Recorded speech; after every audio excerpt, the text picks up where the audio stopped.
تفتكر زمان لما كنت بتجيب لي الورد ده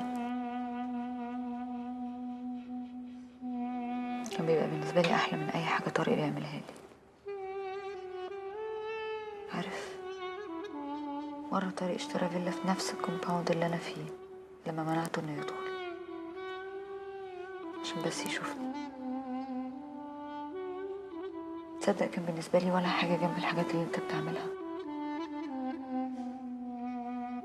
كنت عبيطة أوي.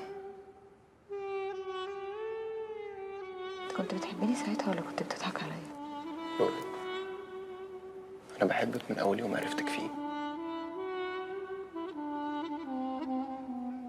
تفتكر مين اللي حاول يقتلني يا بودة؟ أكيد طارق. طارق ما يعملش كده. لا يعمل كده أكتر من كده يا لولو. طب وليه ما شكش فيك أنت؟ أنا آخر واحد في الدنيا دي كلها ممكن تشك فيه. وليه بقى حطيت نفسك في آخر الصف؟ أنت عارف كويس أنت عملت معايا إيه، وختمتها بإنك صورتني. ليه ما شكش فيك إنك حاولت تقتلني؟ مش أنا شرحت لك أنا عملت كده ليه؟ واللابتوب اللي عليه الحاجة دي أنا كسرته بإيدي وأنت سامحتيني، أو أنا كنت فاكر إنك سامحتيني. بس لما سمعت الأغنية اللي غنيتيها في الحفلة قلت لها هي ما سامحتنيش وعمرها ما تسامحني أو تسهولي. لا سامحتك يا بودة، بس خايفة إني أكون سامحتك عن كل الحاجات اللي عملتها معايا وفي الآخر كنت بتحاول تقتلني. أقسم بالله العظيم ما أنا، والله ما أنا. إيه؟ مش مصدقاني؟ صدقك.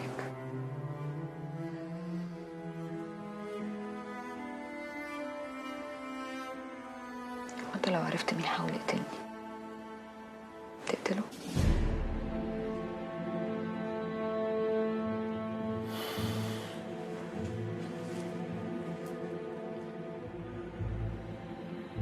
يا لولو هقتله.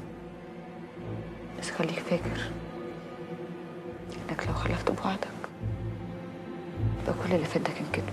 لو نفذته هسامحك عن كل حاجة حصلت وأي حاجة فاتت، لأني ساعتها بقى عارفة إني مع راجل بيخاف عليا ويعرف ياخد لي حقي. أعرف أنت مين بس اللي عمل كده، وشوفي إيه اللي هيحصل له. أعرف، بس أنت خليك فاكر وعدك.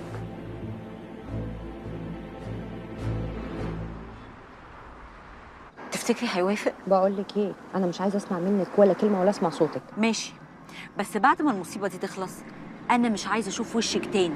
تصدقي والله العظيم ولا انا.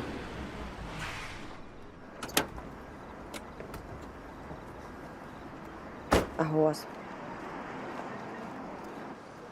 مساء الخير يا هوانم، ممكن بس تنزلوا تكلموني في الوسعه اللي تحت دي، ويا ريت تبقوا تسيبوا موبايلاتكم في العربيه. ليه؟ زياده اطمئنان. طب طب ماشي. نسيلي.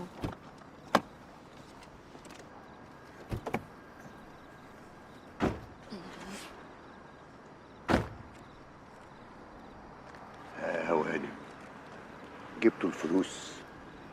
الفلوس هتبقى عندك يا سيد. انا هدفع 5 مليون وده اللي هتدفع زيهم، يعني في الاخر هيوصلك 10 مليون متقفلين. حلو قوي الكلام ده. فين بقى الملايين دي؟ هتوصل لك اول ما نخلص من طارق ولو. بالتاكيد طبعا داليا هتورث اول ما يموت طارق، والفلوس هتبقى عندك في البنك.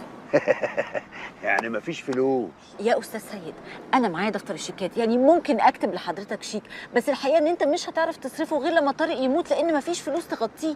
وبعدين حضرتك يعني هتستفيد ايه لما تحبسنا؟ وانا مش قلت لك مش عايزه اسمع صوتك خالص وما تتكلميش؟ على فكره انت مش لوحدك في المركب دي، انا كمان معاكي وعندي مخ وبعرف افكر. ما هو ده اللي مودينا في داهيه. وبعدين يا هوانم بتخانقوا بعدين.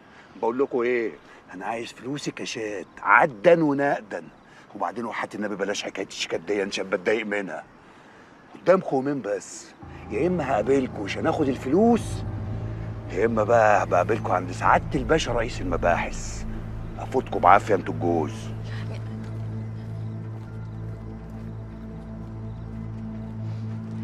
لازم تتصرفي في اي مبلغ عشان اسكت. واجيب فلوس منين؟ انا معيش فلوس، ما تتصرفي انت. وانا اجيب منين؟ انا واحده مطروده من بيت اهلها وحيالله موظفه في شركه طارق. الرك والباقي عليك انت بقى يا مدام طارق نصار سابقا.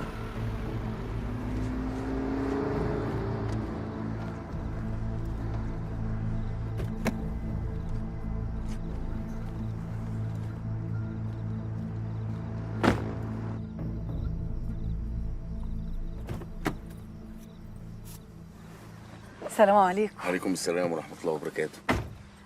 تعبت نفسك وجيت ليه بس يا طارق؟ كنت بعت لي السواق اللي عندك هو يوصلني المستشفى عند لؤلؤ وخلاص. ايه الكلام اللي حضرتك بتقوليه ده؟ ما يصحش طبعا. بعدين انا كنت عاوز اجي بنفسي علشان اشوفك واطمن عليك. فيك الخير يا ابن الأصول. معلش يا ابني سامحني إذا كنت تعبتك، بس أنا هنا ما بلاقيش تاكسيات، وكمان يعني ما بفهمش في العربية الأجرة اللي انتوا بتكلموها في الموبايل دي، وكنت عايزة أروح أطمن على بنتي. ان شاء الله ربنا هيطمنك عليها. إن شاء الله ربنا هيطمنا كلنا عليها.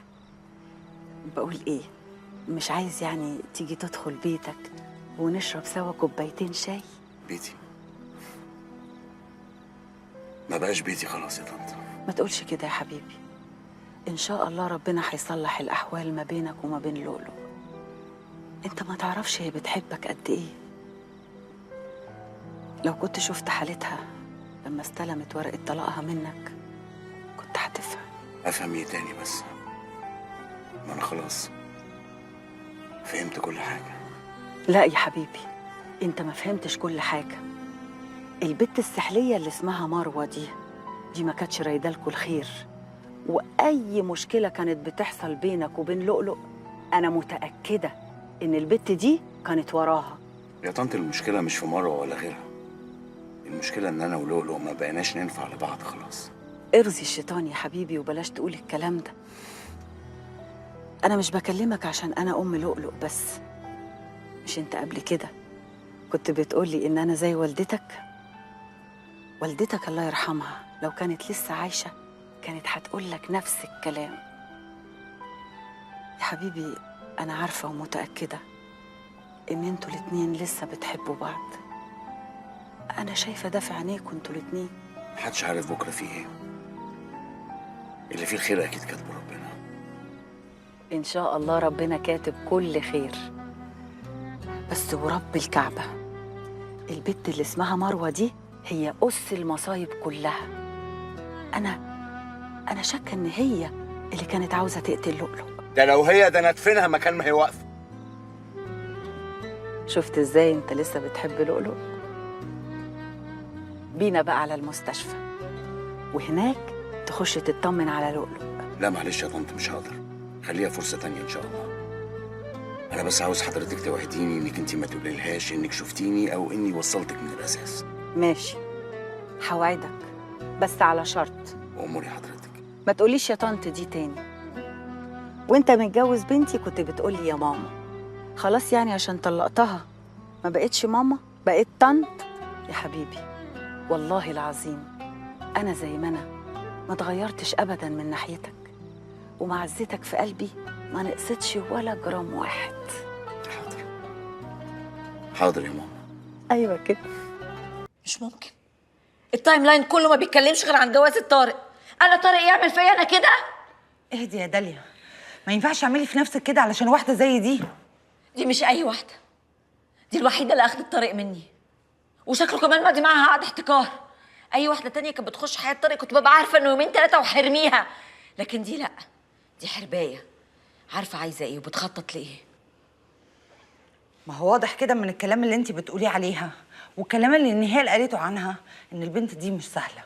شكلها كده مش داخله حياه طارق علشان تتجوزه وبس، لا دي من الواضح انها بتخطط كمان هتخلف منه امتى وهتاخد فلوسه ازاي.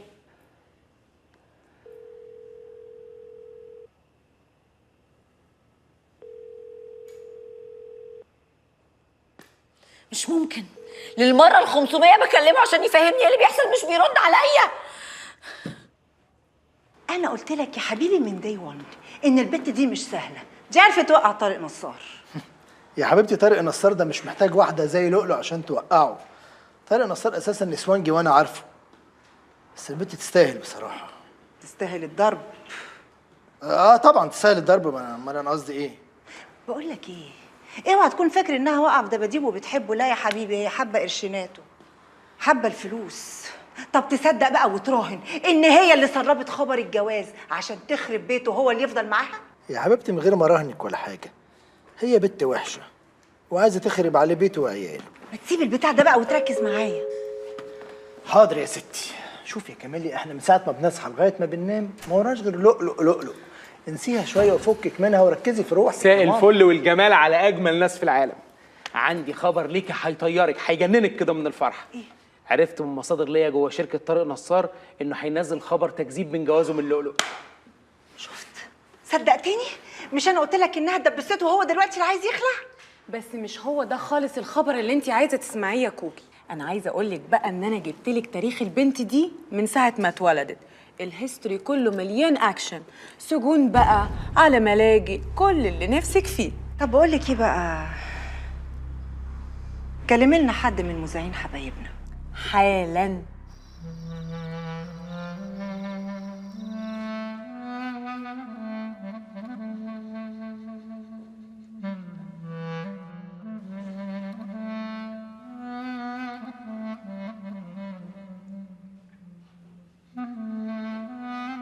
كل 5 دقايق اخبار جديده بتكذب جوازي من طارق. ما سابش موقع او جورنال غير لما نزل الخبر فيه. الدرجه دي كان مستعر مني. تحسبيهاش كده يا لولو، راجل متفق معاكي من اول يوم ان الجوازه تبقى في السر عشان خاطر ظروف. ما دي غلطتي اللي انا وافقته الاول ان انا اتجوز في السر وهو على ذمة واحده تانية. المفروض لو متضايق منها كان يطلقها بعيد عني. انا ماليش علاقه بالموضوع ده. برضك هقولك ان طارق بيقدرك ووقف معاكي من اول يوم عرفك فيه. هو المفروض بقى عشان وقف معايا اوافق على اي حاجه عملها او اي حاجه يعملها فيا؟ انت مش فاهم حاجه برضه. انا كل اللي فاهماه ان راجل بيعمل كل حاجه عشان خاطر يرضيكي، وعيني شايفه طول الوقت انه بيحبك. منين بيحبني ومنين عمال ينزل اخبار اللي ملوش علاقه بيا؟ لكن لو شايفه صح يا مروه هتشوفي ان طارق شايفني حاجه تعره. انا مستاهلش كده. انا احسن من ناس كتير اتربوا مع اهاليهم. على الاقل انا كل السكاك الغلط كانت قدامي وانا ما اخترتهاش بمزاجي. ما كانش في حد يقول لي اعملي وما تعمليش. في الاخر يجي يعايرني ويقول لي يا تربيه الملايكه. عملت ايه في حياتي يا عرو؟ يا حبيبتي انتي تشرفي بلد. اهدي بس كده وبكره تعرفي قد ايه انتي غاليه عند طارق. لا يا مروه، انا عمري ما كنت غاليه عند طارق. انا رخيصه قوي بالنسبه له. انا عمري ما شفتك رخيصه.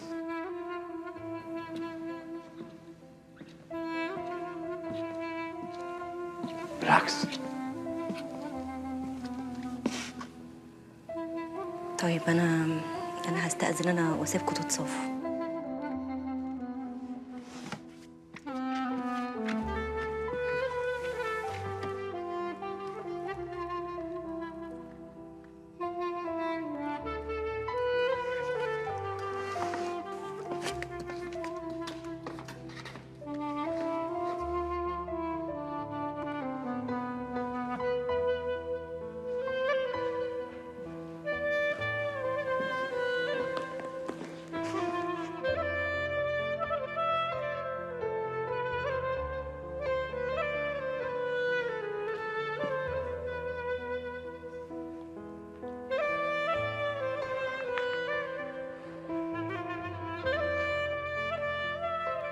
أنا غلطت في حقك. غلطت جامد.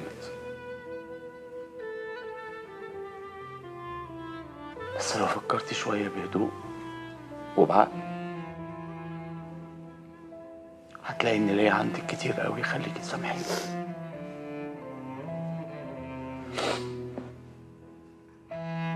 أنا فهمت غلط. ما شفتش الحقيقة اللي قدامي. الحقيقة إن أكتر إنسانة حبيتها في حياتي أنت، وظلمتها. بلوم نفسي في كل لحظة. بتمنى يوم ما اتجوزنا اننا ما نوقفش الوقفه دي قصاد بعض. يا لؤلؤ، انا الضغط اللي كان عليا في الشغل الفتره اللي فاتت كان رهيب. انا ما كنتش باجي احكي لك، بس انا كنت في ضغط نفسي جامد قوي. انا عارف ان مفيش اي مبرر ان امد ايدي عليك، ولا في مبرر ان انا انطق كلمه واحده من الكلام السخيف اللي قلته. عشان خاطري سامحيني، انا عمري ما طلبت الطلب ده من حد. سامحيني.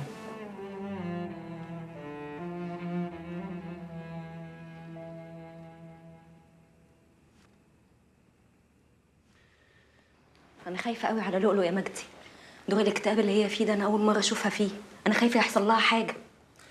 أنا عارف إن أنتي صاحبتها من زمان وعشرة سنين، بس أنا من أول ما شفت لؤلؤ شفت جواها طاقة نجاح ما بتقفش. مفيش حاجة ممكن تكسرها. انت ما تعرفش هي كانت متعلقه بطارق قد ايه، وطارق كسر فرحتها. اديني سايباهم في الفيلا هم بيتصافوا. يا رب بس يعرف يصالحها. لؤلؤ ما بتسامحش ابدا. عشان كده لؤلؤ لازم تشتغل وتقف على رجليها. لازم تقنعيها إنها ترجع تشتغل تاني وتقف على الستيج وتشوف قد إيه حب الناس ليها.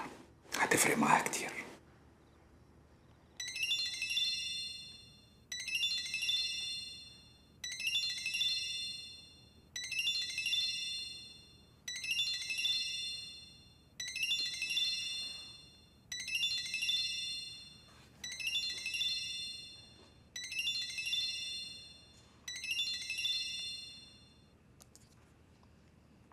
انت فين يا طارق؟ صحيح اللي انا بسمعه ده؟ انت اتجوزت لؤلؤ؟ رد عليا يا طارق، اتجوزت لؤلؤ؟ لا يا دودي يا حبيبتي، انا مش طارق، انا لؤلؤ. جوزك نايم جنبي، تحب اصحيهولك؟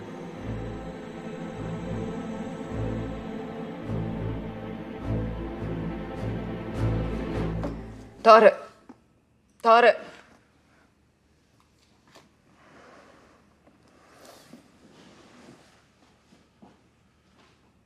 المدام عندك في البيت اتصلت ورديت عليها. وقلت لها ايه؟ لا ده بقى المدام تقوله لك لما تروح البيت، لان البيت ده ما بقاش بيتك. ده شيك بتمن الفيلا اللي كتبتها باسمي لما اتجوزنا، وده شيك بتمن كل مليم صرفته عليا من يوم ما عرفتك.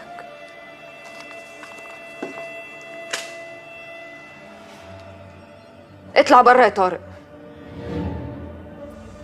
اطلع بره يا طارق.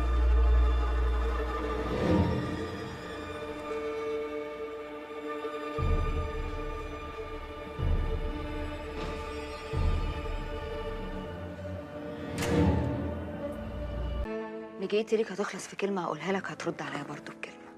كلمتي ليك طلقني، وردك عليا هيبقى انت طالق، وجبرت يا طارق. ينفع تخلص كده، بس ده لما تبقي كسر عيني او محوج لك عشان تمشيني على مزاجك وكأنك عايشه في الدنيا لوحدك. مش هطلقك يا لولو، مش هنولك اللي في بالك، ومش انا الراجل اللي يتقال له يعمل ايه وما يعملش ايه. انا مش دلدلتك مروه اللي بعتيها النهارده الصبح للوسطى بوده في ورشته علشان تلحق تبلغوا الاخبار. انا طارق نصار. شكلك نسيت انا مين. طب طالما جبت معاك بقى انا بقى، فانا لا مؤاخذه لؤلؤ. تسمع عني ولا ما عندكش تلفزيون في بيتكم؟ لا فاكرك من ايام واحد شاورما لحمه واحد شاورما فراخ، من ايام ما نطيتي في عربيتي وانت هربانه من صاحب محل الشاورما. وانت فاكر بقى ان انت كده جرحتني او قلت لنفسي ده علم عليكي؟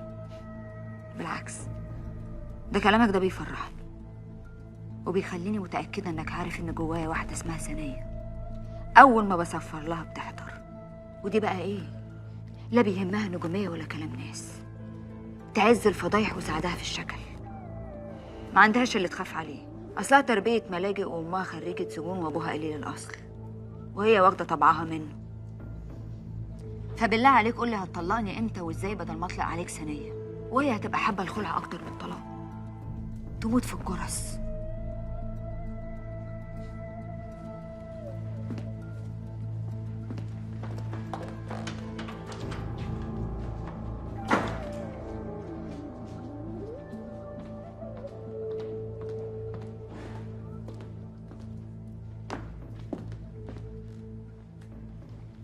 ايه طارق؟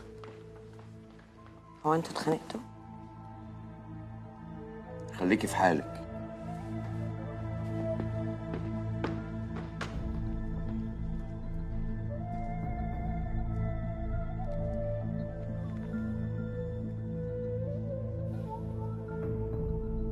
ايوه يا سعيد، حضر نفسك عشان هتنفذ قريب.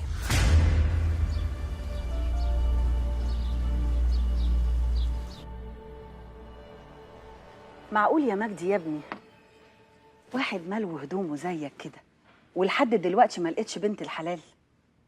والله يا ماما انا ما بفكر في الجواز اصلا. لا يا حبيبي، لازم تفكر طبعا، ده العمر بيجري، لازم تتجوز وتخلف وتفرح بحتة عيل كده تلعب بيه. ده الضنا مفيش أغلى منه يا مجدي. شكلك كده جايبالي عروسه، اوعي تقولي لي مروه. يا اختي شر بره وبعيد. ليه يا حبيبي؟ انا ما بكرهكش عشان اديلك مروه، ده انت تعيش وحيد العمر كله ولا تقعدش في وش البت دي نص ساعه. على رايك اموت واعيش وحيد احسن. اوعي تكون زعلتك في حاجه.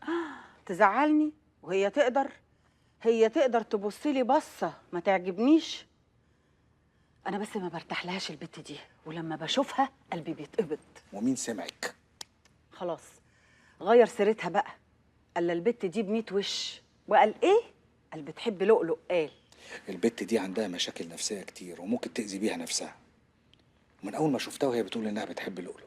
ما بتحبهاش ولا عمرها هتحبها. بصراحه كده انا ام يا مجدي، والام بتحس باللي حوالين بنتها، بتحس باللي بيحب لها الخير وباللي باصص لها فيه. وانا من ساعه ما شفت اللي حوالين لؤلؤ ما لقيتش فيهم حد بيحبها قدك انت يا مجدي. لؤلؤ الناس كلها بتحبها عشان بنت جدعه وطيبه. انا لما كنت بدعي ان ربنا يرزق بنتي بابن الحلال كنت بتمنى لها واحد زيك يا مجدي. اي ام في الدنيا تتمنى لبنتها عريس شبهك، عشان انت اللي زيك في الدنيا يا مجدي مش كتير. لؤلؤ بقيت اغلى حاجه في حياتي، وانتي الخير والبركه. بتفكريني بالمرحومه امي، اصلها وحشتني قوي. الله يرحمها ربة راجل جدع. علشان كده بقول لك وغلاوة لؤلؤ عندك تخليك جنبها اكتر، عشان انا مش عارفه ليه قلقانه وقلبي مقبوض عليها. ما تخافيش يا ماما، انا جنبها. انا عارفه ان انت اكتر واحد جنبها، وعارفه كمان انك اكتر واحد هي بتسمع لك. عشان كده والنبي يا مجدي حاول تقنعها انها تشيل من دماغها حكايه الواد بوده الصايع ده. انا قلت لها اكتر من مره ان الواد ده نصاب، وكمان سمعتها بودنها من كاميليا. كاميليا هي اللي جاب الشرق للغرب. ما هو حاول ينصب على كاميليا بس كاميليا هرشته. يعني بنتي ام 70 لسان واللي عامله نفسها فتوه ما هرشتوش، واللي بالشوكه والسكينه هي دي اللي هرشته؟ والنبي وليا ناصحه. لؤلؤ على كل ده غلبانه وممكن يضحك عليها عادي. انا بس عايزها تفوق بدري. ما هو محدش هيعرف يفوقها غيرك انت يا مجدي. يا رب يا رب كده يقف جنبها ويسعدها ويخليك دايما قريب منها. ايوه ادعي لها انت بس وانا جنبها، ولؤلؤ هتبقى تمام التمام. بس طول ما البت المسحلله اللي اسمها مروه دي جنبها انا مش هبقى مطمنه. بقولك ايه يا مجدي، هو انت ما عندكش في الشغل واحد بتكرهه ومش طايقه وعايز تخلص منه تجوزه للبت دي عشان نخلص منهم هما الاتنين؟ والله يا ماما انا ما عنديش حد بكرهه لدرجه ان اخليه يتجوز مروه. بس مروه دي عشان نخلص منها لازم انا وانتي نحطها في دماغنا. ومين قالك ان هي مش في دماغي؟ ده انا مرقده لها، بس يجي الوقت الصح. وانا كمان ما بعدلهاش حاجه ومخزن لها كتير، بس يجي وقت الصح زي ما قلتي. بس مهم نخلص من بوده ده. ما هو عشان نخلص من بوده لازم نخلص كمان من المسحلله اللي اسمها مروه دي عشان نبقى مطمنين على الاخر. ان شاء الله. طب والله فكره حلوه. انا عمري ما عملت دويتو مع حد ولا حتى خطر في بالي، بس ما تتصوريش انا متحمسه قد ايه للموضوع ده. انا كمان اول ما مجدي قال لي عجبتني الفكره، وقلت لازم اجيلك عشان نتكلم في التفاصيل. ايه ده، احنا هنقعد نتكلم في الشغل؟ ده انا قلت ان احنا هنقعد نتكلم ونرغي مع بعض، خصوصا ان احنا ملحقناش يوم السهره خالص. بعد اللي حصل انتوا مشيتوا على طول، واحنا كنا مبسوطين قوي. بس مش مشكله، تتعوض ان شاء الله. معلش، الجايات اكتر باذن الله. ممكن اسالك سؤال؟ اكيد طبعا. انتي تعرفي الولد اللي كان موجود امبارح وبيبص لنا؟ وتقريبا اسمه بدر. اعرفه. هو كل شويه يطلع لنا باسم جديد ولا ايه؟ ده عيل نصاب، واللي اعرفه ان اسمه بوده. عارفاه. انتي عارفه طبعا بحكم مهنتنا احنا بنقابل معجبين كتير، بس الولد ده بقى بالذات انا ما نسيتوش ابدا. ليه؟ فضل فتره كبيره قوي يزن على السكرتيره بتاعتي نانسي ان هو يشوفني. وقابلتيه؟ قعد يزن ويزن ويزن، وكل ما اروح كل حته الاقيه قدامي، لدرجه اني شكيت انه ممكن يكون بيراقبني. قلت لها طب اقول لك ايه يا نانسي، هاتيه نقابله ونشوفه عايز ايه. شفته، لقيت حته عيل نصاب عمال يسبل لي ويقول لي انت ما تتصوريش قد ايه انا فرحان ان انا شفتك، ده كان حلم عمري ان انا اشوفك واقابلك، وانا مريض وعندي كانسر. صعب عليا في الاول وقلت له طب ما فيش مشكله، انا هعالجك، انا هتكفل بكل مصاريف علاجك. قعد بقى يقول لي انا مش عايز منك فلوس، انا مش عايز منك حاجه خالص، انا عايزه اشوفك وبس. عارفه لما هقابلك هخف على طول. طبعا مسحت بكرامته الارض وطردته، وما شفتش خلقته غير يوم السهره، لدرجه افتكرت انه كان جاي لي انا، بس لقيته جاي لك. قولي لي، هو لازق لك بقاله كتير؟ مش فاكره. لؤلؤ، انا عايزاكي تخلي بالك على نفسك قوي من الاشكال اللي زي دي، لانه دول عيال نصابه. واسمعي كلام جوزك. ما كانش ليه لازمه اللي طارق عمله، انا اصلا ما اعرفش الولد ده.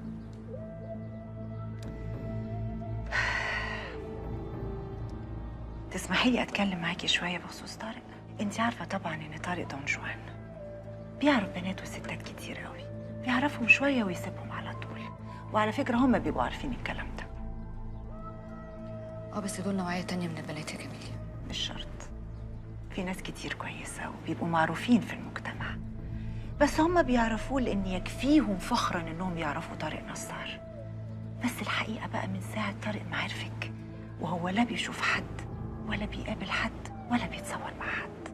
معنى كده ان هو بجد بيحبك. سيبك من الموضوع ده، خلينا نركز في الشغل. انا اسفه لو كنت تدخلت في حاجه ما تخصنيش. مش قصدي والله، انا ما زعلتش انك اتكلمتي عن طارق، بس حابه ان احنا نركز في الاغنيه بتاعتنا. تحبي الكلمات والالحان تبقى سكتي ولا سكتك؟ ايه رايك لو انا وانتي النهارده بالليل ومجدي نتقابل عند عزت الشامي وهم يشوفوا لنا فكره جديده؟ تمام. الشاي بتاعك. أنا سنية سيد بدوي، قصدي لؤلؤ. عشت 25 سنة في حياتي فقيرة كح، بس لعبت معايا من فترة وبقت الفلوس عندي أكتر من عدد حبات الدقيق اللي في كل رغيفة العيش البلدي اللي كلتها وأنا في الملجأ. ما أنا متربية في ملجأ، بس خلاص بقى، الله يرحمه ويرحم أيام. أنا بنت النهاردة لؤلؤ، أشهر مغنية في الوطن العربي. بس عشان أوصل إني أقول الجملة اللي أنا لسه قايلها دي، شفت حاجات كتير وخسرت حاجات أكتر، إلا شرفي. والله العظيم إلا شرفي. دي الواحدة عشان تبقى مستورة بيطلع عين اللي خلفوها، أمال عشان تبقى زيي بيطلع إيه؟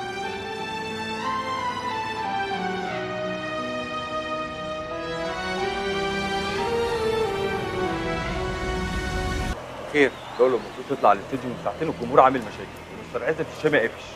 ولا عزت الشامي يهدى، الا متاخر على الجمهور دي لؤلؤ، ولو عنده نمره تجيب له ربع الجمهور اللي بره يتفضل يمضي معاه.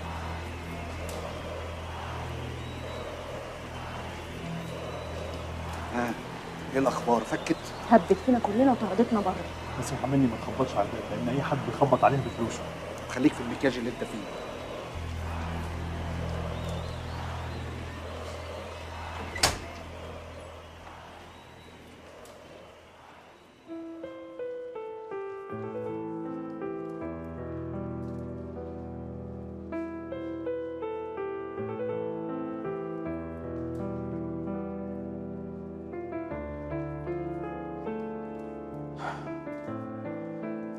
متضايقة ومش قادرة تطلعي، يلا بينا نروح حالا وطز في الحفلة واللي عملها.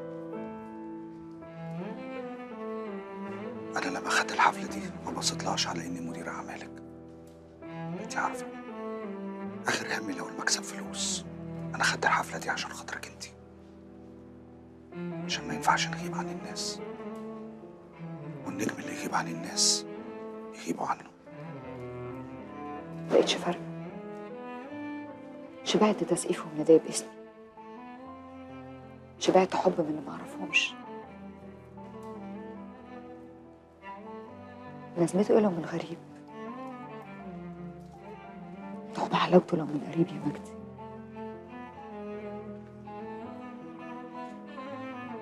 مبقتش عارفة انا ثانية سيد بدوي، البت اللي اتربت في ملجأ، اللي كانت بتكذب على الناس وتقول لهم انها مش عايزة تتعشى عشان ما تتخنش، وهي ما بتتعشاش عشان ما عندهاش عشاء. ولا لؤلؤ النجمة اللي عندها فلوس لو مشيت عليها المشي يخلص والفلوس لأ. أنا بقيت كارهة نفسي والدنيا يا مجدي، مش عارفة الدنيا بتديني ولا بتاخد مني. الدنيا ربنا سخرها لك يا لؤلؤ، أي حد يسمع كلامك دلوقتي هيجي له عدها، هيقول هو إيه اللي ممكن يزعلها مهما حصل، ما هي عندها كل حاجة. انتي نجمة الوطن العربي يا لؤلؤ، وانتي لسه عيلة في عز نجوميتك وشبابك. اللي حصل لك ده كبير ويعلم، يوجع ماشي، ليه مخليه يهد ويوقع؟ اللي حصل لي كبير ويعلم؟ حصل لي مش بس يهد ويوقع، اللي حصل لي ملأ قلبي سواد وقهر، والوجع بالنسبة للي أنا فيه بقى كلمة بسيطة قوي. ما بيحسش بالتعب إلا صاحبه، والدمعة ما بتحرقش غير العين اللي نزلت منها.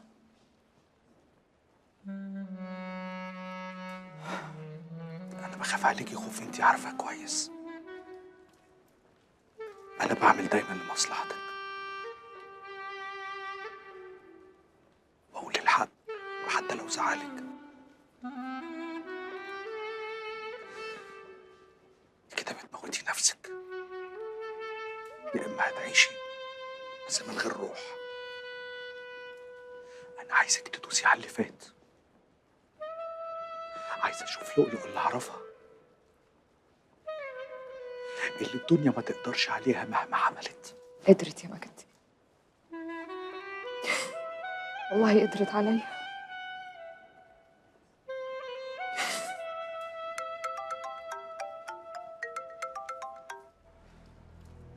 ايوه عايزة ممكن 5 دقايق وارجع اكلمك؟ في ايه يا عزت يا شامي؟ عامل هيصة ليه؟ وهو الجمهور كان جاي عشان يسمعني ولا جاي عشان ينقطك في فرحك فانت محرج منهم؟ لما يبقى يجي لي مزاج هبقى اطلع، وكفايه زن بقى الله يرضيك بدل ما اخد بعضي وامشي، وابقى اطلع اغني لهم انت بقى.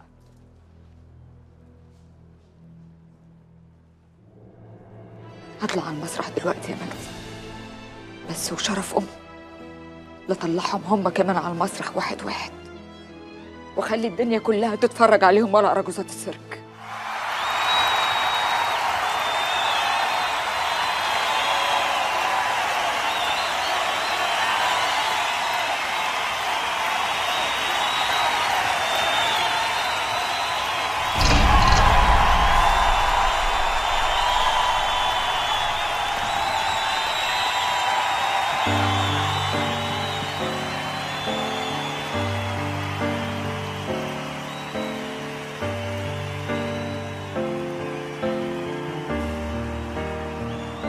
جاي بعد ايه؟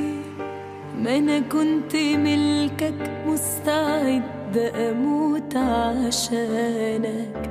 كان كل همي لو ضعفت اشيل بدالك، اخرتها بعتني بالرخيص. الله يسامحك وقال بتطمن صحيح، لا حلوة منك، ارتاح انا بعدك بعيش اجمل حياة.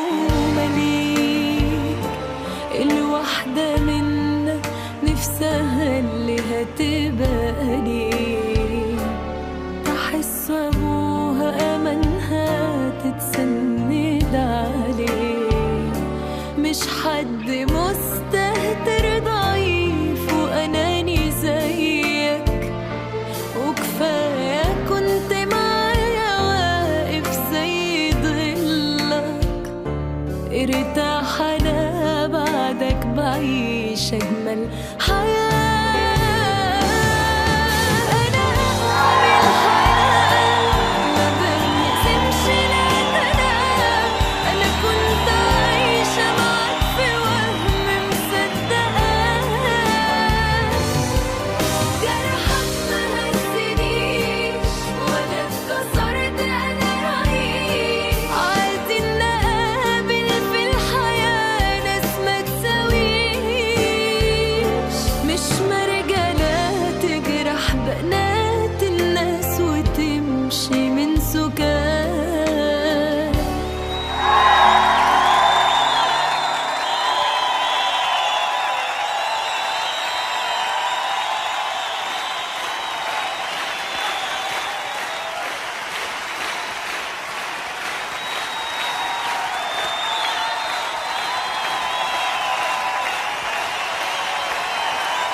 وانت على المشوار اللي قلت لك عليه.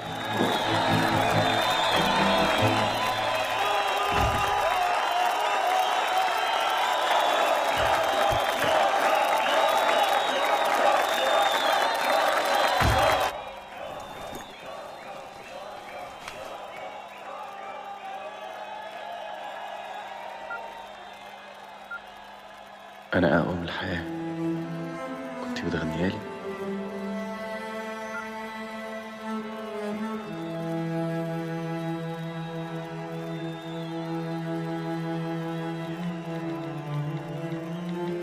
دي مجرد أغنية.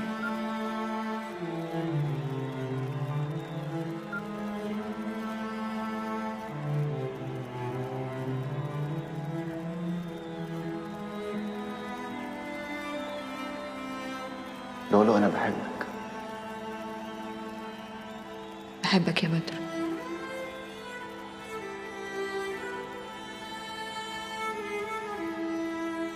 بحبك يا لولو. وانا كمان بحبك يا طارق.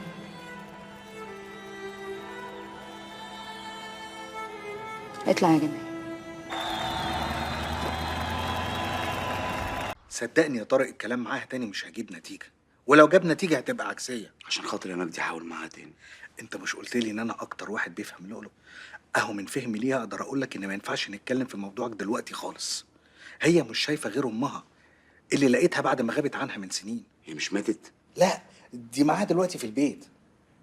بس هو مين اللي قالك انها امها ماتت؟ ابوها سيد عدى عليا هنا وقال لي انها ماتت. ده راجل نصاب.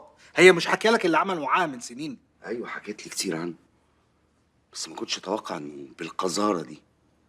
جالي هنا هو وطلب اني اساعده، كان عاوز ميكروباص يشتغل عليه علشان ياكل منه عيش.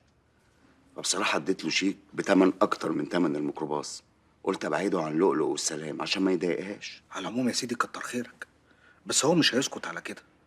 هنبقى نشوف له صرفه بعدين. المهم انت ركز في شغلك دلوقتي وخلي الايام هي اللي تصلح بينكم ان شاء الله. بسم الله ما شاء الله. ايه الاكل ده كله يا لؤلؤ؟ هو انت عازمه جيرانك اللي في القريه؟ اسمه كومباوند يا ماما، وبعدين انا مش عازمه حد. الاكل ده كله ليكي. ايوه يا حبيبتي، بس انا مش هاكل الاكل ده كله وحرام نرمي الباقي. ارمي ايه يا ماما؟ انت فاكراني ان انا مش عارفه قيمه النعمه؟ كل اللي تاكليه والباقي هوزعه على الامن بره في القريه. اسمه كومباوند يا لؤلؤ. كلي يا حبيبتي. مدام، في مستر طه مهندس ديكور وصافي ستايلست مستنيين حضرتك. قولوا لهم يجوا يفطروا. حاضر يا مدام. انت بتفهمي كلامها ازاي الست دي؟ اول ما جت ما كنتش بفهم منها ولا كلمه، بس بعد كده اخترعنا لغه كده نفهمها احنا الاتنين. لما نقعد على رواق افهمها لك. صباح الفل يا لؤلؤ. انا قلت اجيب معايا صباح وماكينه الخياطه عشان لو في حاجه عايزه تخيطيها دلوقتي. كويس. هو مش احنا اتفقنا ان احنا هنغير ديكور الفيلا كمان 3 شهور؟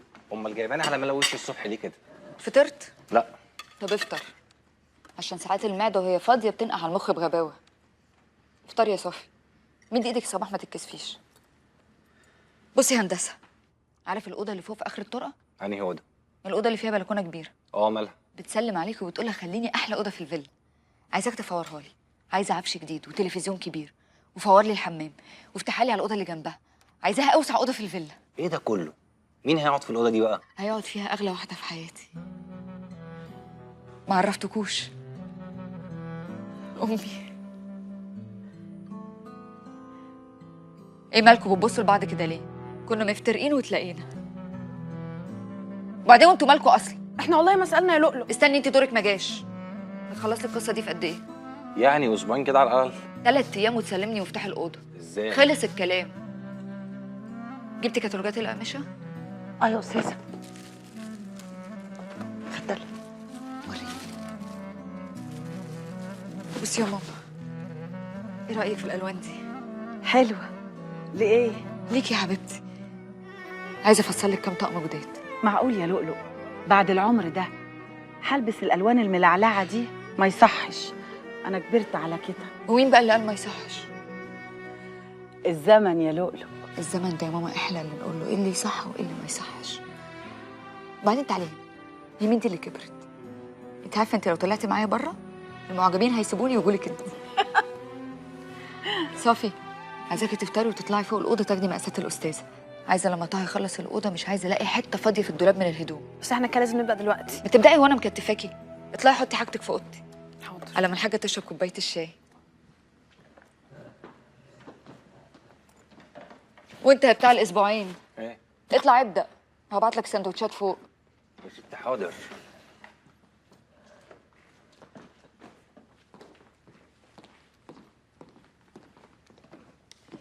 شكلهم بيحبوك يا لؤلؤ رغم انك عماله تشخطي فيهم. ما انا لازم يا ماما اشد مع الناس اللي بتشتغل معايا، بس يعني بالهداوه. طرقع وطبطب. شاطره. مدام امنه بره بيقول ان في واحد بره بيقول انه باباكي. اطلعي بره وقولي للامن ان لو رجله خط باب الكومباوند هيشوفوا مني وش مش هيعجبهم. يلا بسرعه. والنبي يا حبيبتي تهدي وما تعصبيش نفسك. الله يخرب بيتك يا سيد، ربنا ياخدك ويريحنا منك يا رب. الراجل يا اختي بيقلب الفرح نكد. ما تخافيش يا ماما، انا مش هسيب حد ابدا يكسر فرحتنا ببعض.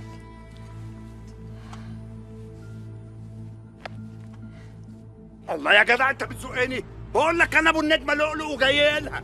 طب قسما بالله العظيم لما ادخل لها لا خليها تلفدك. يا استاذ ما ينفعش، انا ما عنديش اوامر ادخلك. لما تكلمني وتقول لي ادخلك هوصل سعادتك لحد باب البيت. لا اله الا الله، ما انا بقول لك انا بكلمها ما بتردش عليا.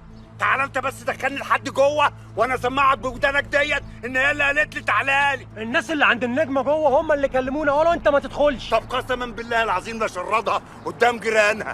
قسما بالله لا هفضحها. طب ايه طيب؟ ينفع كده لؤلؤ يا ناس يا خالي هو يا ام جمالات.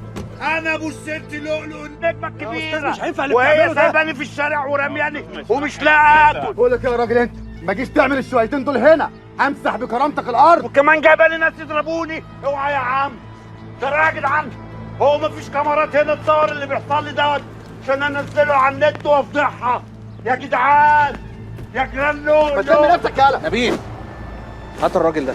تعالى. ماشي اركب. حاضر يا عم هركب. اركب. انت بقى سيد ابو لؤلؤ؟ ايوه يا باشا. هتعملوا فيها ايه؟ خد الشنطه دي. دي ليا باللي فيها. باللي فيها يا باشا. دي فيها فلوس سعادتك. متشكرين يا باشا من يد من عدمها. الو. ايوه يا سياده المقدم. والله يا اسف يا سياده العقيد، الف مبروك. معرفش والله، احنا مسكنا حرامي وكان سارق الشنطه بتاعتي وكان فيها فلوس كتير وعليها بصماته كمان. يا لهوي والله ما عملت حاجه يا باشا، قسما بالله ما عملت حاجه. طب انا هكلم حضرتك كمان شويه يا باشا. لا لا لا لا لا، مفيش داعي تبعت قوه تاخده ولا حاجه، احنا متحفظين عليه والرجاله بتاعتي ماسكين. 5 دقايق بس هكلمك.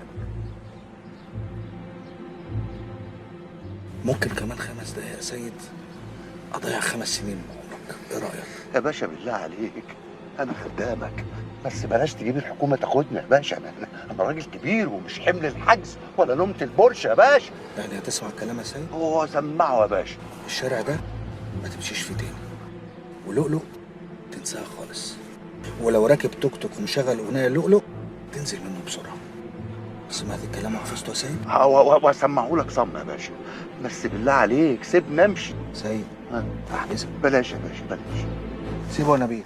انزل. حاضر يا باشا حاضر. حاضر ما هو انا نزلت اهو. توكل على الله. خلاص ماشي.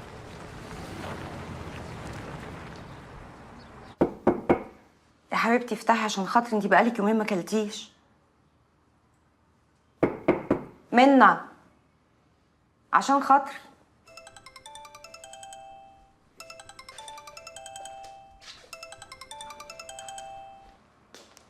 الو. الو. هانم هانم البنت مش عايزه تدخلني القصر جوه وبعتت لي ناس عشان يضربوني. ما تتحرق انت وبنتك وسنينكوا السودا كلها. انا مالي انا ومال الموضوع ده؟ ما تسيبوني في حالي يا اخي، كفايه اللي انا فيه. الله الله هي مالها اشتهت مره واحده كده ليه؟ الله يخرب بيت ابوكوا كلكم. تصدق كان عندك حق، الخروجه دي فرقت معايا قوي قوي. يا كمان انا كان ناقص اجيب ناس تخطفك عشان نخرج. الله، طب وما عملتش كده ليه؟ مش كنت تجيبهم يخطفوني؟ والله انا بتكلم بجد، فعلا الخروجه دي فرقت معايا، لان انا عماله افكر احنا امتى اخر مره خرجنا فيها مع بعض. تصدقي مش فاكر. انا عارفه ان انا الفتره اللي فاتت كنت نرفوزه قوي وعصبيه، بس صدقني عمري ما زعلت منك ابدا. محدش يزعل مني طبعا عشان انت اطيب راجل في الدنيا. وبصراحه يعني عمري ما كنت هلاقي حد يستحمل كل اللي انا كنت فيه ده غيرك انت، عشان كده بحبك قوي يا منور. تصدقي انت بكلامك الحلو ده بتفكريني باول يوم انا شفتك فيه. ما تفكرنيش، ده كان اول اعلان لشركتك، قعدنا نرغي مع بعض 4 ساعات، مشيت من غير ما نتفق على اي حاجه في الشغل. طب اقول لك على سر، ان ما كانش في اي اعلان ولا اي حاجه خالص. ايوه كل السنين دي انا ما قلتلكيش الحقيقه دي. طب اقول لك على حاجه كمان. قول. انا كنت بحضر لك كل حفلاتك، واول ما سمعتك وشفتك على المسرح وانا قلت الصوت ده لازم اسمعه كل يوم. علقت بيكي قوي قوي يا كمان. يا منير، ليه ما قلتليش كل الكلام الحلو ده من زمان؟ انا كنت محتاجاه قوي قوي. يا حياتي يا نور عيني، انت نور عيني يا كمان. عايزين نخرج كده كتير؟ على طول على طول هدلعك. بصي بقى كل اللي جاي كله دلع. ايوه انا محتاجه اللي جاي كله دلع. حملي عليا ما تخافيش، اسندي كويس. اتفضل.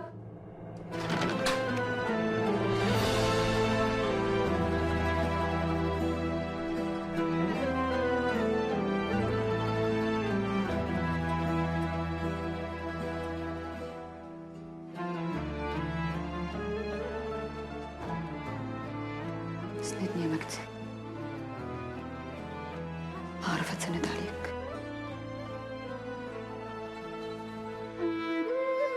تعالي نايمك الاول.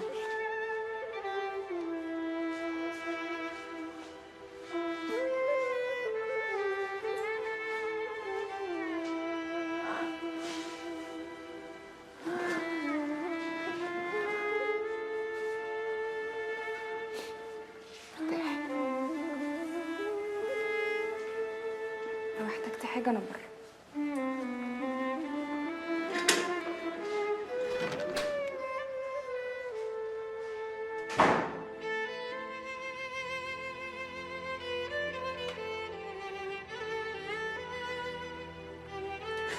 سامحيني، سامحيني لو كنت غلطت. مش وقت الكلام ده يا مجدي، بعدين هنتكلم. انا عايزك دلوقتي تطلع النيابه وتاخد معاك سعيد المحامي، رئيس المباحث قبض على امي، شاكك فيها ان هي اللي حاولت تقتلني. عايزاها تطلع النهارده، مش بكره يا مجدي، فاهم؟ بس انا كنت عايز اقول لك، قلت لك بعدين هنتكلم يا مجدي. خلينا نطمن على امي الاول، مش عايزاك ترجع لي غير لما تقولي انها رجعت البيت، بالذات ان انت متاكد انها ما عملتش حاجه.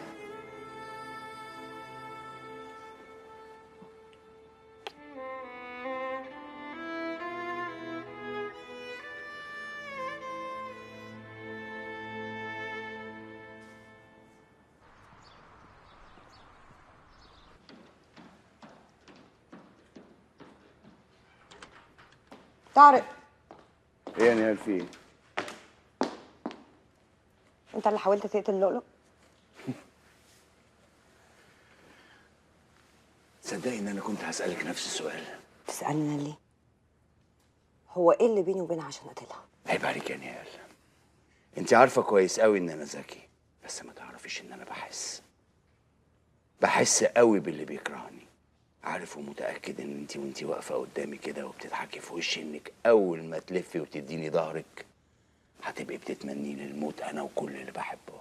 لما انت عارف ان انا بكرهك قوي كده ما رفتنيش من الشركه ليه وريحت نفسك؟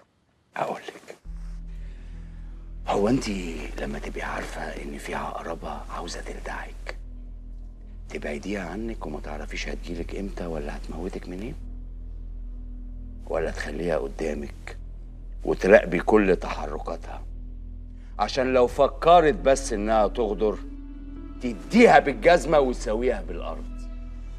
فهمتي؟ زي ما انت عمرك ما هتتغير، وده اللي بيأكدني ان انت كنت فعلا ورا قتل لؤلؤ.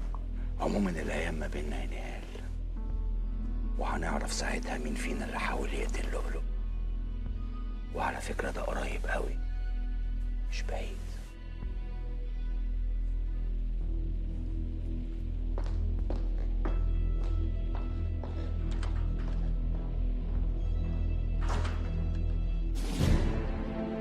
ايه ده؟ انت مين الحيوان اللي سمح لك تدخل عليا مكتبي من غير استئذان؟ ما بالراحه يا طارق باشا، مش محتاجه صوت عالي. لو مش محترمني على الاقل احترم التسجيل اللي معايا. ها فكرت؟ اطلع بره يالا، اطلع بره ومش عاوز اشوف وشك في الشركه هنا. والتسجيل اللي معاك ده ابقى روح اعمل عليه شوربه يا حبيبي، عشان انت غبي. مفيش حد يا حبيبي بيتحبس عشان فكر انه يقتل. فين الجريمه يا متخلف؟ وبعدين مش طارق نصار اللي يتهدد يا حبيبي، ده انا محيك من على وش الدنيا. بره يالا، بره!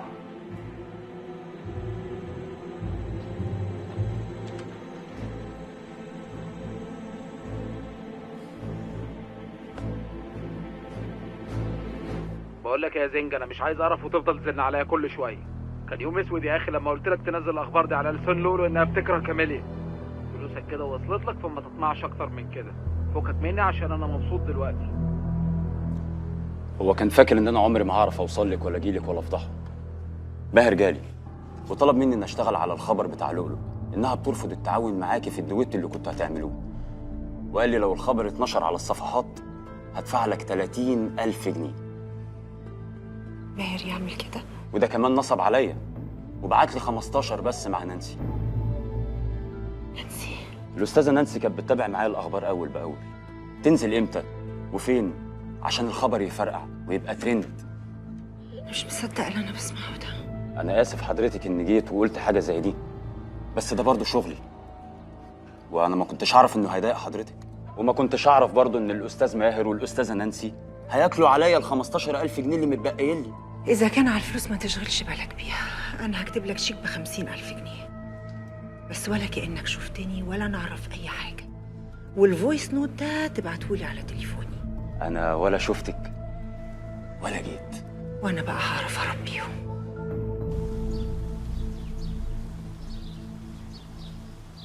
على مهلك. الحمد لله على السلامة يا ماما. الله يسلمك يا مجدي، ربنا يكرمك يا حبيبي. بس مش كنت خدتني على المستشفى عشان اطمن على لؤلؤ؟ لؤلؤ منبهة عليا تطلعي من النيابة على البيت. ايوه بس انا بقيت مقبوضة من البيت ده بعد اللي حصل.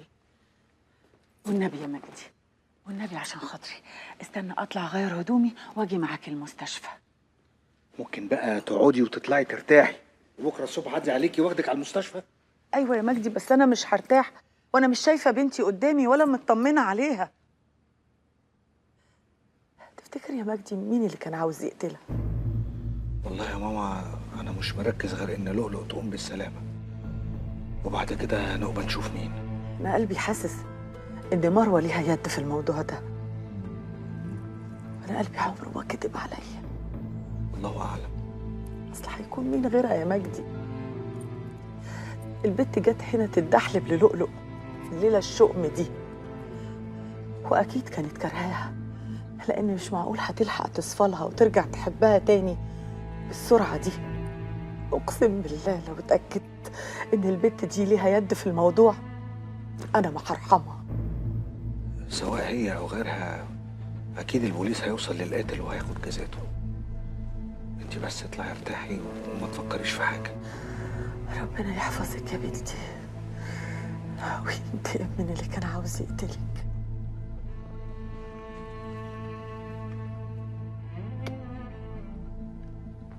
مع السلامة يا ابني.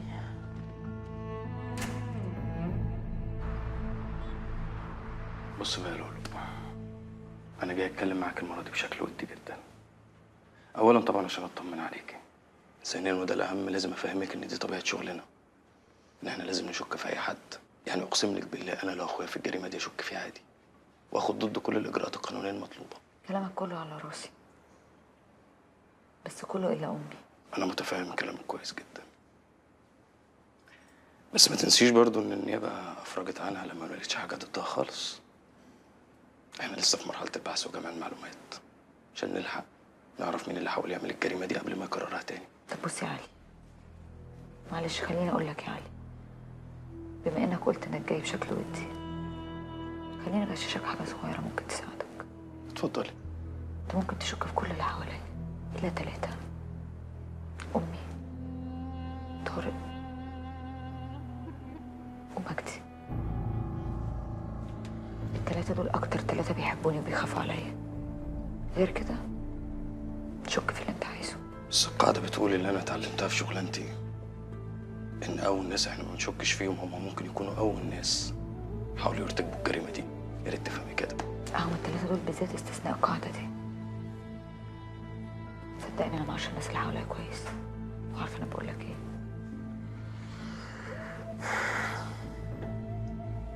معنى كده اشك في كماليا مثلا؟ ما افتكرش، لان الفتره اللي عرفتها فيها قربت منها حسيت انها نظيفه من جوه. هي ساعات دماغها بتسوحها، بس مش هتسوحها يعني لدرجه انها تقتل ولا حتى تسلط حد انه يقتل. طيب بما انك يعني يا لولو بتغششيني دلوقتي، ممكن تغششيني بقى اشك في مين ومين ما اشكش فيهم؟ صعب، مسألة كبيرة قوي ان انا اقول لك فلان او فلانة حاولوا يقتلوني.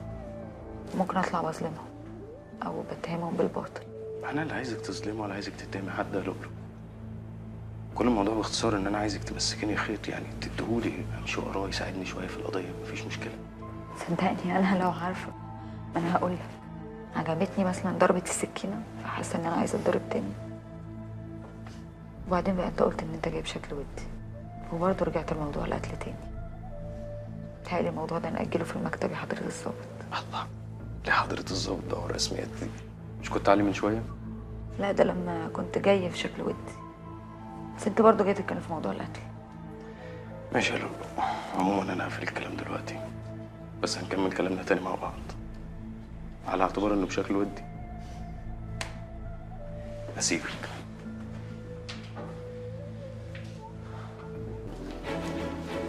فين يا لمين؟ كنت فين لما حصل ده؟ انت اكتر واحد وسيم وعينه عليها الفترة دي. قسما بالله يا مجدي بيه ما اتحركت من قدام الفيلا. اسال جمال. وانت كنت فين؟ والله العظيم يا مجدي ما اتحركنا من قدام الفيلا.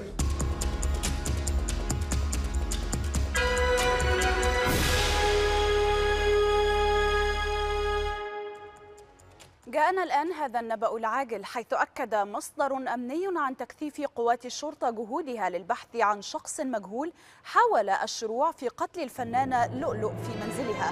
وأكد المصدر أن المطربة توجهت إلى منزلها بعد انتهاء حفلها الغنائي اليوم بصحبة سائقها وحارسها الشخصي، وفور دخولها المنزل سمعوا صوت صراخها وقاموا باقتحام المنزل ليجدوها في غرفتها غارقة في دمائها. كاميليا وتم نقلها يا كاميليا، في ايه؟ في ايه يا منير؟ مالك؟ في ايه؟ بيقولوا لؤلؤ اتعرضت للقتل واتنقلت المستشفى. لازم نروح لها فورا. ونروح لها ليه يعني؟ يا كاميليا بالحرب اللي دايره ما بينكم دي ما ينفعش ما تروحيش. لازم كل الناس تشوفك هناك وانت بتطمني عليها. يلا يلا اطلعي البسي، يلا اوام. انا جبت لك كل الماتيريال عشان عايزين نخلص البرزنتيشن. برزنتيشن ايه؟ انت ما عرفتيش اللي حصل. بيقولوا لؤلؤ اتقتلت طارق عرف؟ وجري نزل على المستشفى. ما زال الغموض يتصدر مشهد مقتل الفنانة الغنائية لؤلؤ التي تعرضت لها منذ ساعات، وقد احتشد الكثير من محب الفنانة لؤلؤ إلى المستشفى، مما دعا قوات الأمن لفرض كردون أمني أمام المستشفى. داليا اوعي تكوني انت ورا الموضوع ده. هو قتلها ليه؟ هي كانت خطفت جوزي ولا دمرت حياتي مثلا؟ يعني انت يا داليا؟ وانا قلت لك ان انا أعداد هائلة يتوافدون إلى المستشفى للاطمئنان على حالة لؤلؤ الصحية. هل تستقر؟ سنعرف باقي التفاصيل بعد قليل.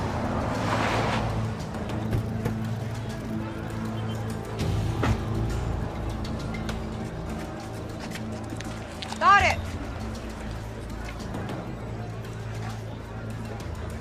بيقولوا لسه ما ماتتش. شويه كده وتسمع خبرها. لما تموت ابقى اعمل التمثيل اللي انت عاملها. لو ليكي يد في اللي حصل هقتلك.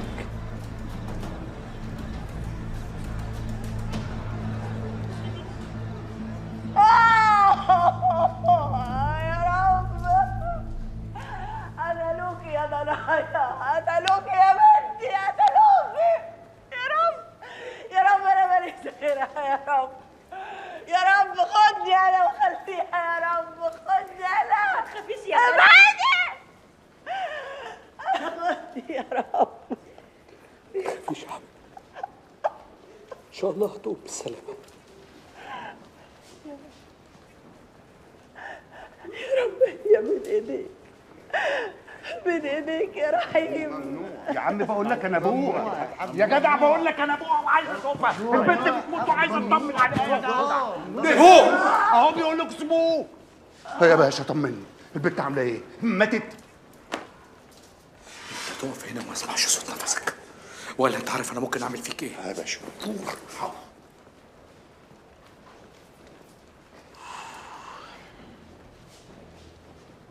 طيب يا بلبل، نكمل كلامنا انا وانت وجمال في الاسم. فتشنا الفيلا علي باشا، وعرض الكاميرات مش موجود، شكله اتسرق سعادتك. طيب روح انت. اوامر يا باشا. كنت فين؟ كنت فين يا حيوان؟ ده انا قايل لك تديها بروحك.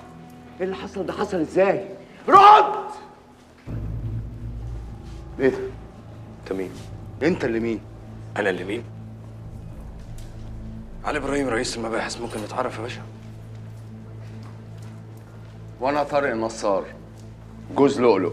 الله، هو انتوا مش قلتوا انها مش متجوزه؟ لؤلؤ مش متجوزه يا باشا،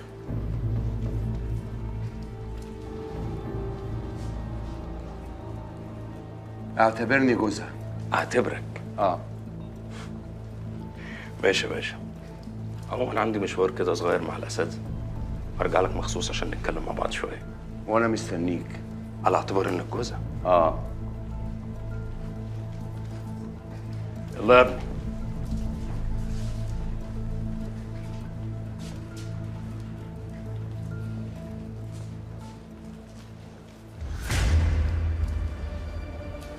طارق بيه مش وقته.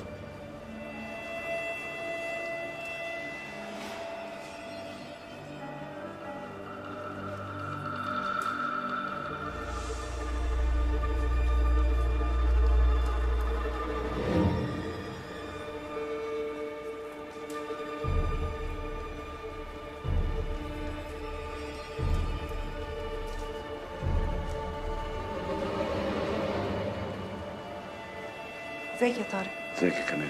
اخبارها ايه؟ في العمليات بين ايدين ربنا. ما كانش ينفع اسمع الخبر ده وما اجيش. لا والله فيك الخير. ولا انا.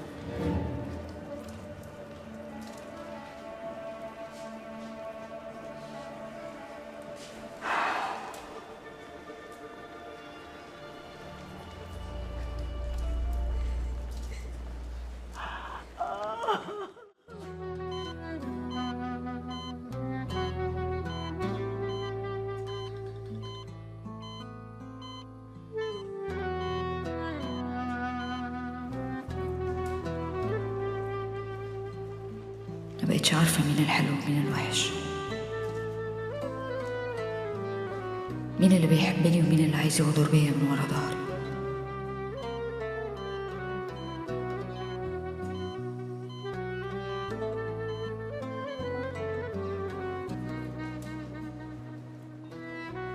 هتعرفي تحبي حد تاني غيري يا لولو؟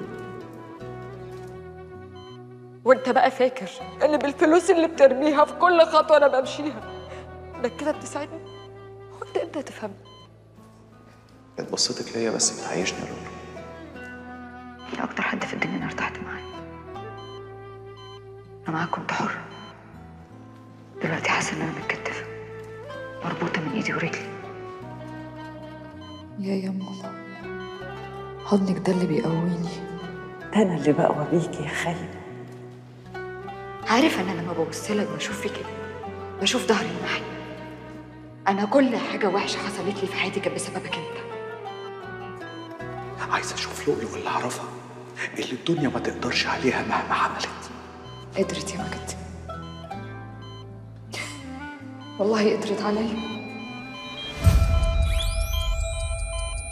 مستحيل تكوني لحد تاني غيري. سامحني. مش عارف اسامحك. حواراتك انت وجوزك ما تخصنيش. انت مش عارفه يا لؤلؤ انا بكرهك قد ايه. شغله انا قوي تفكيري. خلاص يا بنت مريم، بقى انت اللي اخترتي. انت اصيله يا بنت، خدي بوسه. ده انت الحضن اللي بترمي فيه لما ببقى مخنوق، خلينيش اخاف من الحضن ده.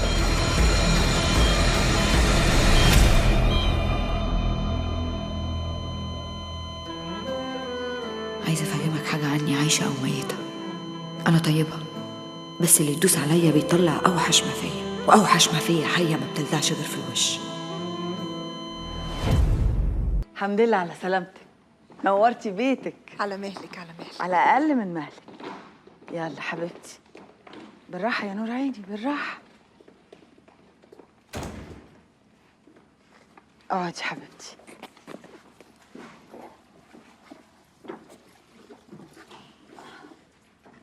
عمري ما كنت اتخيل لما اخرج من المستشفى هتبقي انت اللي بتسند عليها يا كاميليا. بصراحة ولا أنا. في الحقيقة يعني ماهر ونانسي قاموا بالواجب وزيادة. كانوا شحنني منك قوي قوي. احسن حاجه عملتيها يا كاميليا ان انت مشيتيهم. نانسي من الاول ما كانتش بتعمل غير انها بتنافق، انما ماهر بقى كان المنبع الاصلي بتاع النفاق. كنا مسمينه في الوسط ماهر طبله من كتر ما هو بيطبل لاي حد. بصراحه هم دول اللي كانوا بيوقعوكي. عندك حق، وللأسف أنا فهمت متأخر قوي. بعد ما بهدلتني معاكي. الله، خلاص بقى يا لؤلؤ. كاميليا قلبها طيب واتضحك عليها، وبعدين جت استسمحتك. خلاص سامحيها بقى. ده انت سامحتي اللي عمل فيكي اكتر من كده. لؤلؤ قلبها كبير وبيسامح، طالما قالت لك انها سامحتك يبقى سامحتك. هي حبيبتي كده طول عمرها بتعرف تسامح اللي بيغلط في حقها.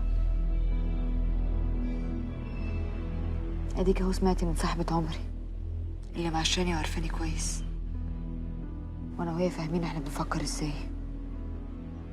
انا صفت لك بجد يا كاميليا، وانا اوعدك اني عمري ما هزعلك تاني. انت قلبك طيب، بس مشكلتك ودانك تسلمهاش لحد تاني. اوعدك كمان اني هعمل كده. استأذن انا بقى. لا تستأذني ده ايه؟ انت مش قلتي هتتغدي معانا؟ ده انا طول السكه عماله بفكر هعمل لك محشي ولا مكرونه بالبشاميل. يا خبر ابيض، لا ده عايز يوم فري بقى. انا كنت عايزه اطمن على لؤلؤ والحمد لله اطمنت عليها.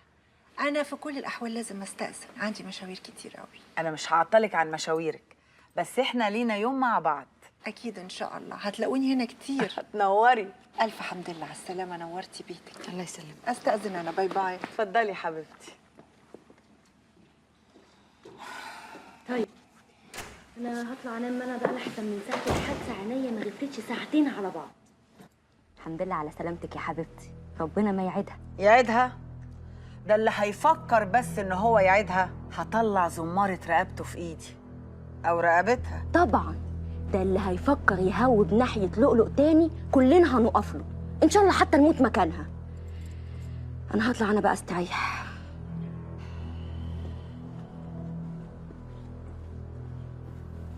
انا البت دي لما بسمعها بتتكلم ضغطي بيعلى. ما قلتلهاش يا مجدي على اللي انا شاكه فيه؟ مش وقت الكلام ده يا ماما. طلعي لؤلؤ تستريح وبكره نبقى نتكلم. هو ايه اللي مش وقته؟ كل شويه مش وقته مش وقته. ايه هستنى لما البت دي تعمل في بنتي حاجه تانية؟ بقول لك ايه يا لؤلؤ، انا شاكه ان البت دي ورا كل اللي حصل لك. ما تغوريها بقى من هنا، ابعديها عننا لحسن وديني هتيجي في يوم تلاقيني قتلاها. ما تخافيش يا ماما، هاخد حقي من اي حد جه عليا وقت الحساب جه.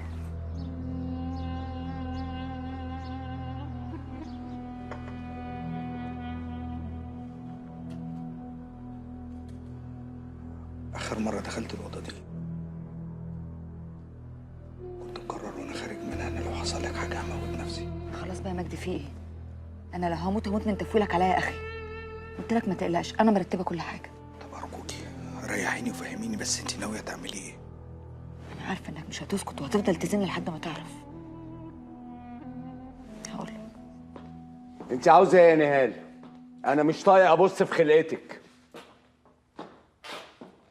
جاي اشمت فيك وارد على السؤال اللي محيرك. امشي اطلع بره بره. طب قبل ما اطلع بره، مش عايز تعرف ان انا اللي كنت بحاول اقتل لؤلؤ؟ مش مصدوم ولا متفاجئ، ده انا متاكد. طب لما انت متاكد، عارف كمان ان داليا وسيد ابو الاموره كانوا شركاء كمان معايا في الخطه؟ هو انت مجنونه؟ ده انت فعلا مجنونه. طب لؤلؤ ذنبها ايه؟ قسما بالله نهال اسجنكم كلكم. اسجن داليا غبية وتستاهل، واسجن سيد نصاب برضه هو كمان يستاهل. لكن انا هفضل طول عمري يا طارق ما بعملش حاجة غير ان انكد عليك واحرق دمك زي ما انت حرقت قلبي ودمي على بنتي. انت مريضة نفسيا ومحتاجة تتعالجي، ومش مريضة من دلوقتي، لأ من زمان قوي. ده أنا اتوجعت على موت بنتي، وانت ايه؟ موت بنتك ما فوقكيش؟ ما وجعكيش؟ لسه عايشة في كل الشر اللي جواكي ده؟ غلك ما بيخلصش؟ انت مريضة وقذرة حتى مع أهلك، مع إنهم ما يستاهلوش اللي انت بتعمليه فيهم ده. مش هبطل دور الطيب البريء. انت اللي وصلتني لكده يا طارق، واوعى تفتكر ان انا خلصت خلاص. لا، التقيل كله جاي عليك.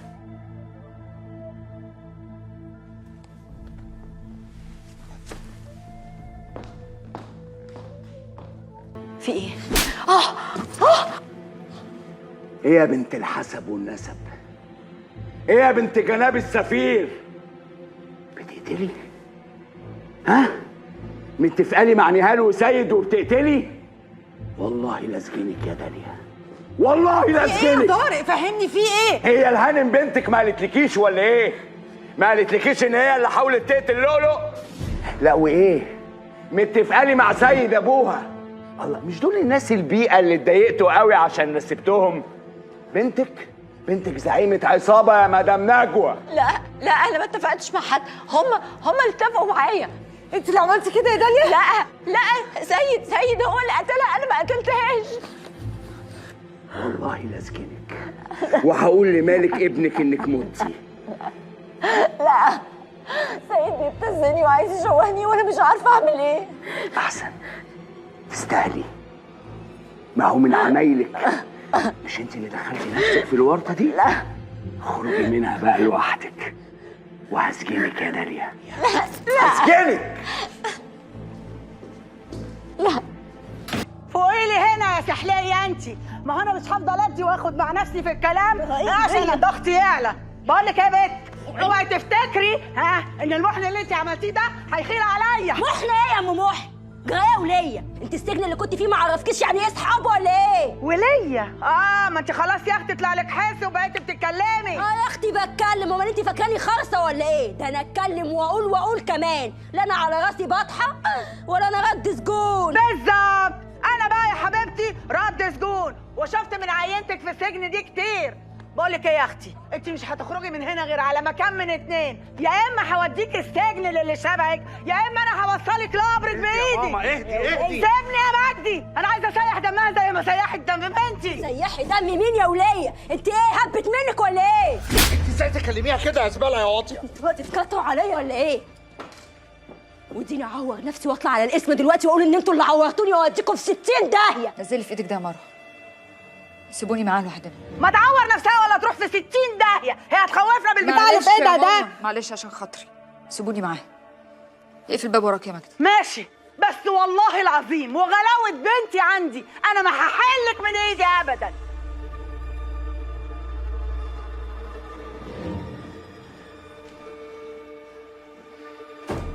ايه لعلمك لو فكرتي تغدري بيا وتقتليني، الفيديو بتاعك مع بودا معايا، انا مأمناه مع حد وقايله له لو حصل لي اي حاجه هينزله على النت. هو انت تعرفي حد غيري؟ متخافيش، انا مش قتلت قتله. ولا انا صحيح فيا كل العبر، لكن ما حاولتش اقتلك زي ما امك بتقول.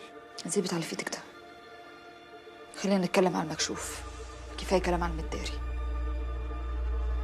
خلاص مبقاش في حاجه مستاهله انها تتدارى. انا بس في سؤال محيرني وحياة العشره يا شيخه لا تجاوبيني عليه. ليه يا مروه؟ ليه؟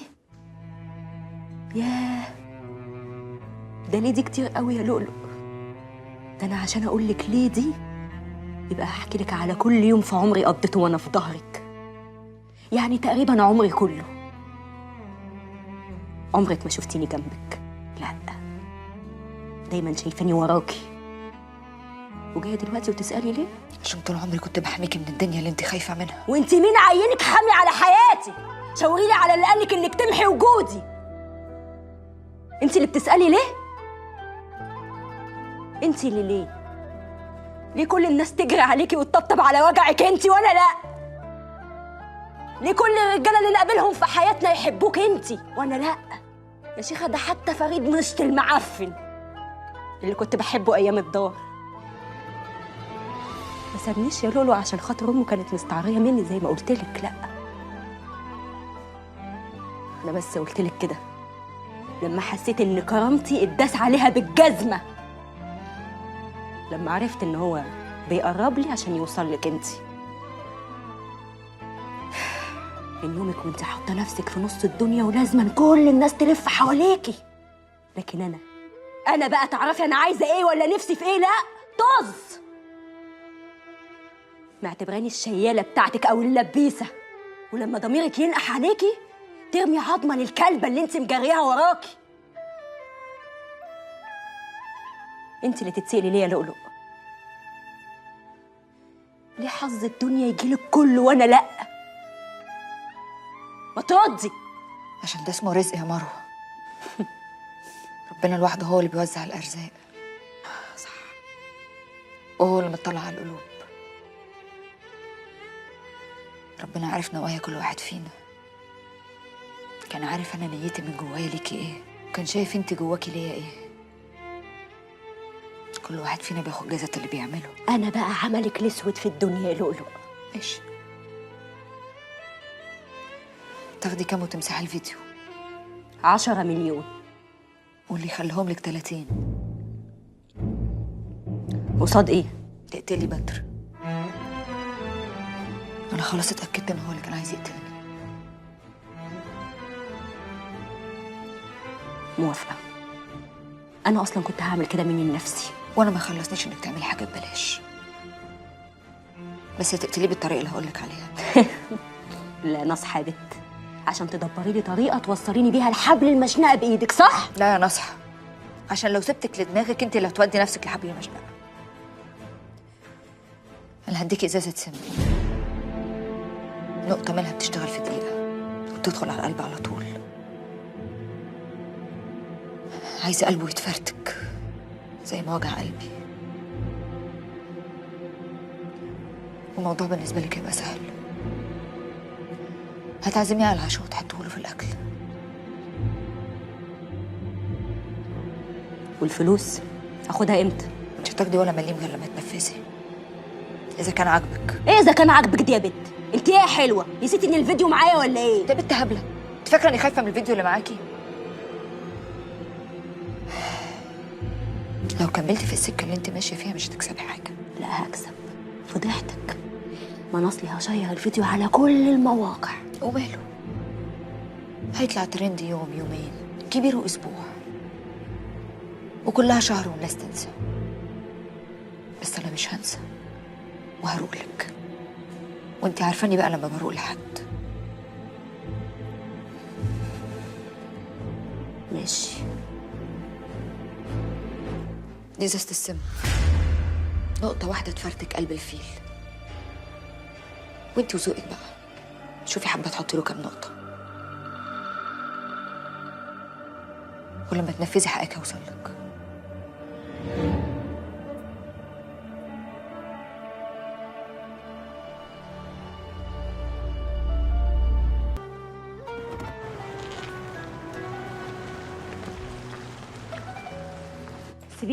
سيبيها انت يا حبيبتي وهي هتتسند عليا. اخاف اتسند عليك اقع يا مروه. وانا يهون عليا برضك تقعي؟ طب ده احنا كلنا لو غورنا في 60 داهيه ولا حد هيحس بحاجه، لكن انت قولي بس الدنيا كلها تتقلب. عشان الجبل لما بيتهز يا مروه كل الناس بتحس بيه، انما لما عش خيش وقش الريح بتشيلها محدش بيحس.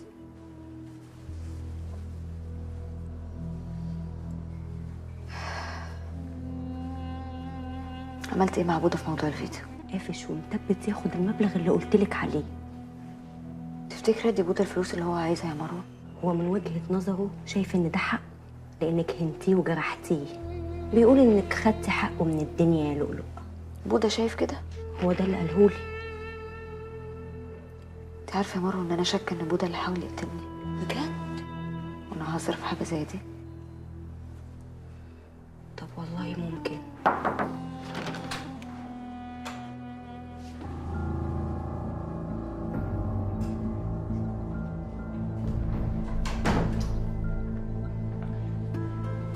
طب يا حبيبتي انا هروح اشوف المشوار اللي قلتيلي عليه.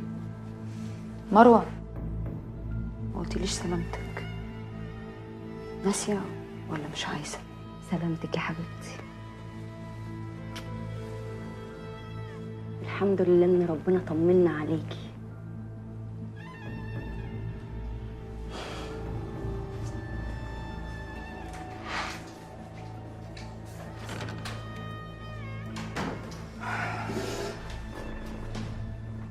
اديني ما متش اهو. انا اللي كنت هموت خوف عليكي. هطلع على المسرح دلوقتي يا بنتي، بس وشرف امه لطلعهم هم كمان على المسرح واحد واحد، وخلي الدنيا كلها تتفرج عليهم ولا أرجوزات السيرك. بعد الحفله هتسبقني على البيت وانا هلف لك بالعربيه شويه لما اكون وصلت، وهتعمل اللي اتفقنا عليه. انت هبله، قلت لك لا. انت عارفه انت عاوزه مني ايه؟ عايزك تضربني بالسكينه في بطني، ولو دببتي موتي. هيبقوا لبسوا في حيطه ومش هبقى رحت فتيس، ولو ما متش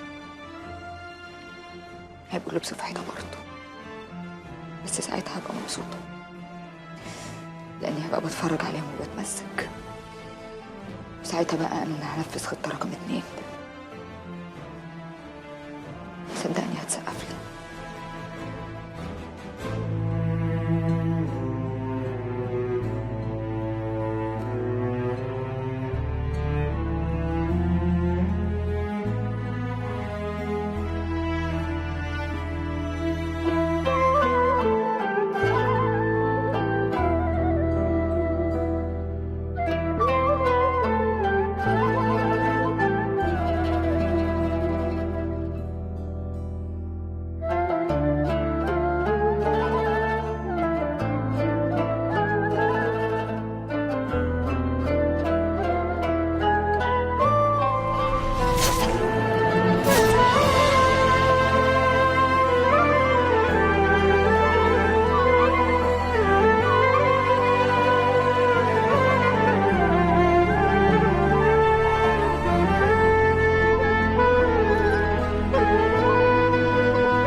والله العظيم لو كنت سبتيني اتدرب كنت هتموتني.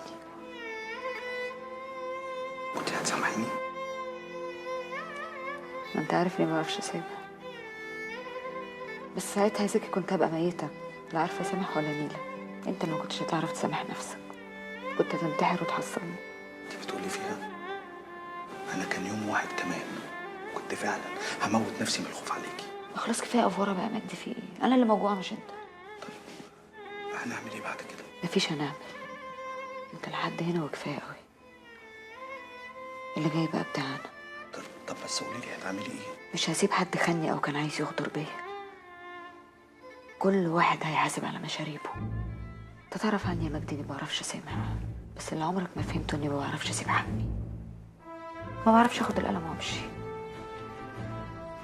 ولو مشيت وما ردتوش في ساعتها لازم ارجع وارده 10. وده اللي الناس عمرها ما فهمته، والاحسن انهم ما يفهموش عشان يفضلوا يغلطوا اكتر واكتر لحد ما اشوف سقف شرهم هيوصل لحد فين. وانا ما شاء الله اللي حواليا شرهم خرم السقف ووصل للسما. دلوقتي بقى اللي رد كل قلم خدته. طب وطارق؟ طارق ده بقى اللي وجعني اكتر من اي قلم خدته. حاسه اني ظلمته، ووجع ان انا اظلم اكتر بكتير قوي من ان انا اتظلم. انا مش فاهمه ازاي قارنته هو وابوه ببعض. مخي كان فين ساعتها؟ ازاي ما شفتش كل الحاجات اللي كان بيعملها علشان طارق؟ ما كانش يستاهل مني اللي انا عملته يا مجدي.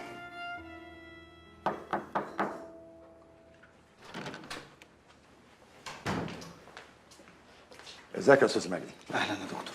ها حاسه بايه النهارده يا لؤلؤ؟ الحمد لله احسن. انا بصيت على التقرير بتاعك، الحمد لله الجرح بدا يلتئم. بس انا عايزه اخرج يا دكتور، زهقت من القعده في المستشفى. انا مقدر الحاله النفسيه اللي انت فيها، لكن انا رايي انك تقعدي معانا 3 ايام تحت الملاحظه قبل ما اعمل لك اذن خروج. لا 3 ايام ايه يا دكتور؟ هو يوم واحد، انا همشي بكره الصبح. انت هتفصلي؟ الدكتور بيقول 3 ايام يعني 3 ايام، انت كنت بين الحياه والموت. والحمد لله ربنا حياني. اموت نفسي انا من الزهق في الاوضه؟ بعد الشر عليكي. خلاص انا بكره الصبح ان شاء الله هكتب لك على خروج، بس تلتزمي بالتعليمات اللي هقول لك عليها، وتكون معاكي ممرضه علشان تغير لك على الجرح. طيب ممكن يا دكتور لو وقتك يسمح تبقى تعدي يعني تشوفها؟ اكيد طبعا، انا كنت هعمل كده من غير ما انت تقول. عن اذنكم، انا سهران النهارده في شيفت الليل، يعني لو حضرتك احتجت اي حاجه بلغي التمريض على طول وانا هكون عندك. الف سلام عليكي. الله يسلمك. على اذنك. شكرا دكتور.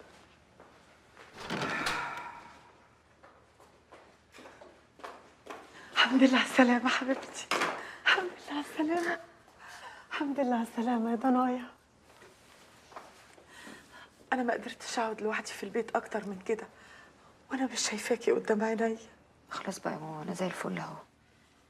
انت طمنيني عليكي.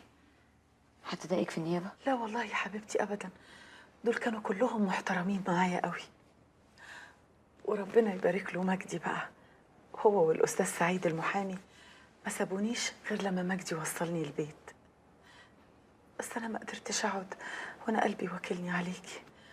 خفت لحسن ابن الحرام اللي عمل العملة دي يفكر يعملها تاني، ساعتها أبقى جنبك. بس لو أعرف ولا أشوف اللي عمل كده. كنت هتعملي ايه يا ماما؟ أقسم بالله أنا كنت هقطعه بسناني ومش هسيب في جسمه حتة سليمة. والله يا مجدي.